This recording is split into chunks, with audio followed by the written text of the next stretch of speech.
Hello and welcome to the Mobile UX Marathon, a series of weekly webinars on how to improve user experience and conversion rate on mobile web. My name is Sowmya and I'm a researcher and I lead the trust and safety research team here in Dublin at Google.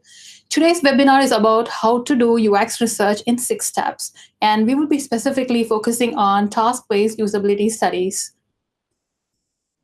So step 1 is to translate your business problem into a research question. Before we dive into building our research, it is important to understand that the business problem at hand is something that we'll need to chalk out. Let's say you plan to study user behavior on a shopping website. What is the business problem that you want to address? In the example here, the business problem is that many users seem to drop out at checkout. So we'll now need to determine what is our research question. So in this case, we can now scope out our research question to address this specific business problem. So I would literally frame it as what exactly is stopping users from proceeding to checkout. Step 2.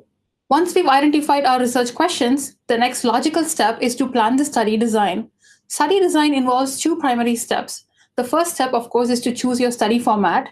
For a task-based study, there are several ways in which you could build your design.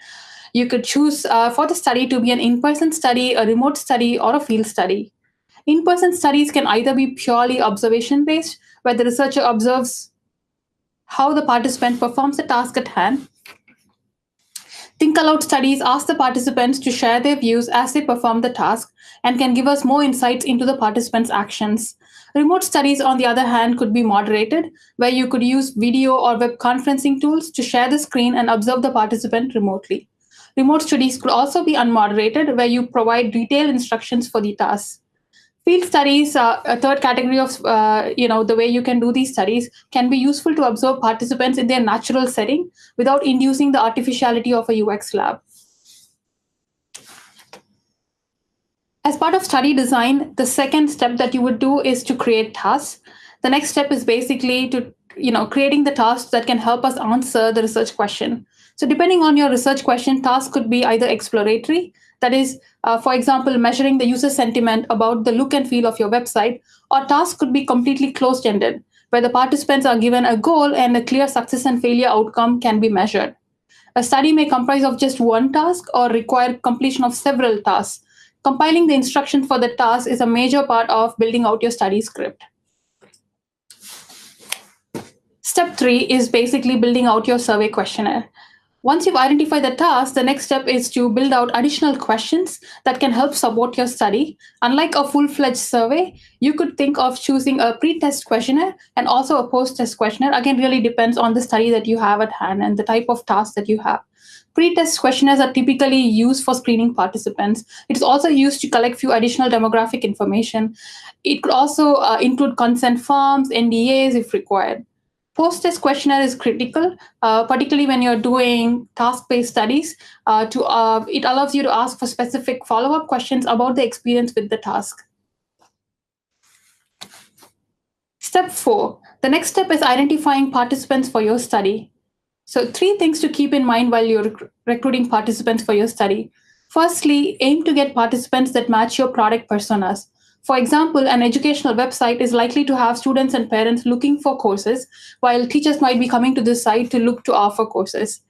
Secondly, look at the additional demographics of your users, such as gender, age group, income group, etc., and look to recruit participants that are representative of your user demographics. Beware of skewed samples. For example, if you're recruiting for a case study or a cafe study near a university, you may run into the risk of recruiting a skewed sample where most of the participants could be students coming from the university.